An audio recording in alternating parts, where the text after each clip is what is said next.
النهارده هعمل معاكم قطايف المغتربين. طبعا احنا هنا ما عندناش حد بيبيع قطايف، فاحنا بنعملها في بيتنا.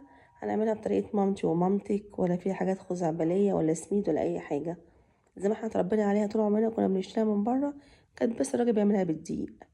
كوبايتين دقيق، هنحط ظرفين فانيليا. ظرفين فانيليا بتديها طعم حلو. وهنحط خميره فوريه. هحط اللي هي معلقتين صغيرين خميره فوريه. هي ديت اللي معايا ديت، طبعا اكيد كلنا عارفينها. هنا بتجيب من السلونجة، من الليدر، من اي سوبر ماركت. نحط معلقتين صغيرين. جميلة جدا وطلعت طعمها تحفة وهشة. ان شاء الله تجربوها وتعجبكم بأمر الله. بس انا كنت زودت الحبة صغيرين دولت عشان في الاول ما تلوش معايا معلقتين صغيرين بالظبط. وهنحط ربع معلقة صغنونة بيكنج باودر. انت عايز تحطيه. انا رجعت طبعا في كلامي تاني، قلت اصغر المعلقة شوية. عايز تحطيها حطيها، مش عايز تحطيها ما تحطوهاش، بس انا حبيت احطها. حسيت ان هي ممكن تديني هوا شويه للعجينه اللي انا عاملاها. نحط معلقتين صغيرين سكر. يبقى كده كوبايتين دقيق، معلقتين صغيرين خميره، ربع معلقه صغيره بيكنج باودر، 2 فانيليا، معلقتين سكر.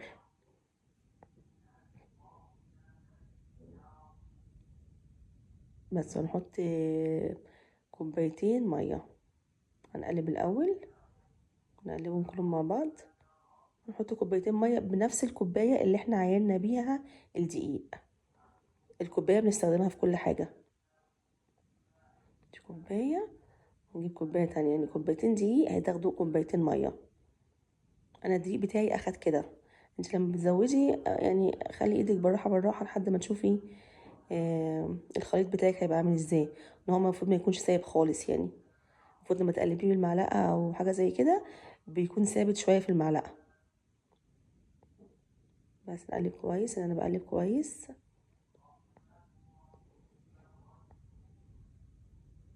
لازم تاخدي كده من الجوانب شمال ويمين عشان ما تلاقيهاش مكتله. انا مش هضربها في الخلاط.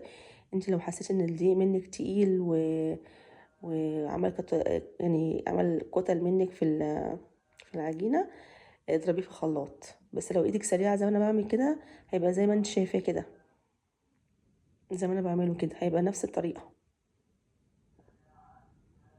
جربوها يا جماعه وان شاء الله هتعجبكم، وهتحسوا ان انتوا رجعتوا ايام زمان ورا.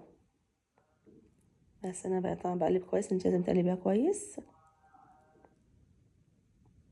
لما بنيجي نقلب طبعا العجينه بتبقى على نفس الاتجاه. بصوا انا هوريكم عامله ازاي. لازم تبقى كده لازقه كده في المعلقه، ما يكونش القوام بتاعها خفيف زي اللبن. تبقى عامله كده لما تيجي تنزليها من المغرفه تبقى برضو لسه ماسكه في المعلقه او المغرفه اللي قدامك. بس المفروض ان الناس بدأت تخمر 10 دقايق. وبعد 10 دقايق هنيجي طبعا نشتغل فيها ونعمل بقى القطايف. في اللحظه دي هعمل لكم، هسيبها تخمر، هغطيها طبعا. بس انا هعمل الشربات. كانت الحته دي ما اتصورتش من الكوبايه دي، بقول لكم من الكوبايه ديت عشان الحته دي ما اتصورتش مني. انا حطيت كوبايه ونص سكر وكوبايه وربع ميه. المفروض الشربات بتاع القطايف يبقى تقيل مش خفيف. فكوبايه ونص سكر وكوبايه وربع ميه، وحطيت ظرف فانيليا. وهحط نص ليمونه.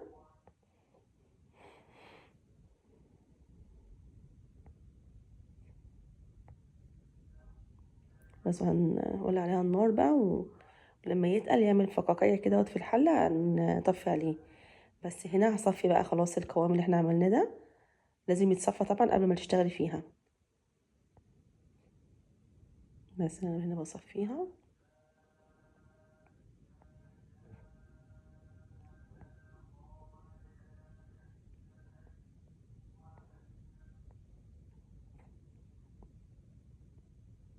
بس كده هنبدأ بقى احنا ايه نشتغل فيها. انا حطيتها في الشفشق ده بتاع المعيار دوت، ان هستخدمه في القطايف بقى باجي انزل بيه عشان نظبط بيه حجم القطايف.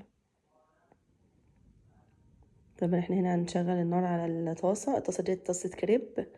ما بتبقاش يعني مفيش حاجه تلزق فيها الحمد لله. بس ابدا انزل، وطبعا معايا هنا فوطه ناشفه نضيفه عشان اي قطايف هتطلع هنحطها على الفوطه. انا بوريكم اللي انا عملتها اول واحده، شايفين؟ دي اول واحده انا عملتها، شايفينها عامله ازاي؟ طريه جدا ومش ملسوعه من تحت، والقوام بتاعها جميل جدا. انا كنت طبعا لازم الواحد فينا بيعمل بروفا في اول واحده بيشوفها تلزق هتبقى كويسه. شايفين طبعا الشربات الناحيه التانية عامل فقاقيع ازاي، بيعمل فقاقيع كده، بعد كده ان هو كده ايه ابوسته بقى.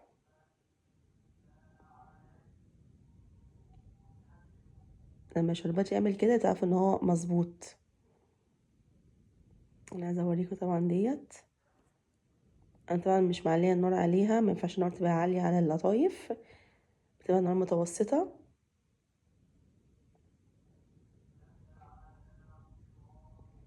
عايزه اوريها لكم من قدام دلوقتي، اوريها لكم. انا بوريكم شايفين الفقاقيع من فوق، اوريها لكم عامله ازاي دلوقتي. شايفين؟ لما تكون الخرام بتاعتها ضيقه تعرفوا ان هي الحمد لله العجينه ناجحه، الحمد لله يعني.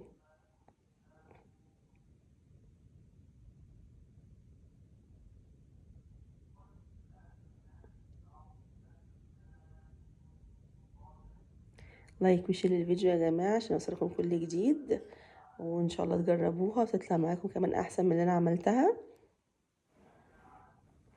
محبتش افصل الفيديو، حبيت اوريكم برضو ديت هتبقى عامله ازاي. شايفين الفقاقيع اللي في القطايف من فوق؟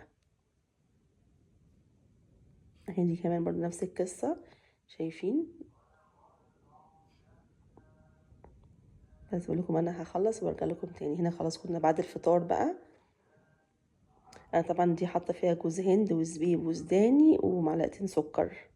انا يعني بموت في القطايف بالطريقه دي، بطريقه امي بقى. امي كانت تملي تحشيها كده، سوداني زبيب جوز هند وسكر وكانت تعمل الحركه ديت كده، وتبدا بقى ايه تحشي القطايف.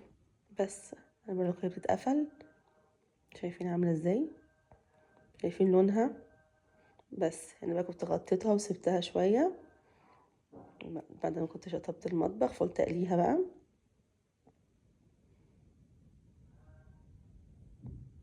نوريكم شكلها عامله ازاي. طبعا انا قبل ما بحطها في الزيت بتك عليها شويه عشان خايفه احسن تفتح مني، لكن هي كانت تحفه فعلا، كانت جميله فعلا والله.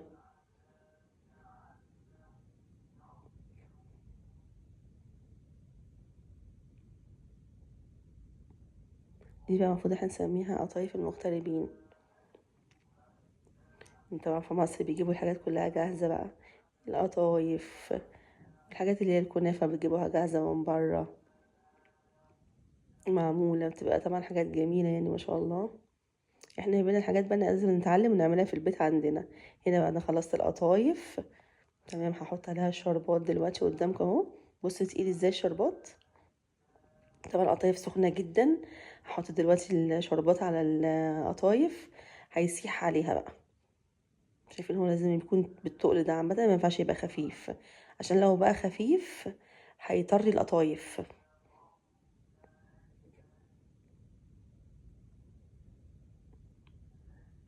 دلوقتي بقى القطايف هتبدا ايه تشربه، وهما كده كده القطايف سخن، الشربات هيبدا ان هو يسيح على القطايف.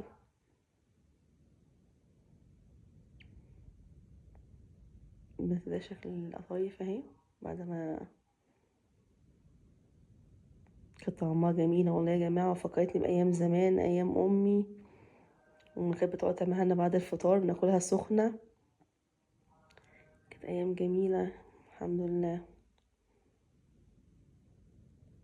بس كده بعد ما طلعتها من العسل وحطيتها في الطبق التقديم، وده الشكل النهائي بتاعها. بتمنى تكون عجبتكم، ولايك وشير للفيديو، والسلام عليكم ورحمة الله وبركاته.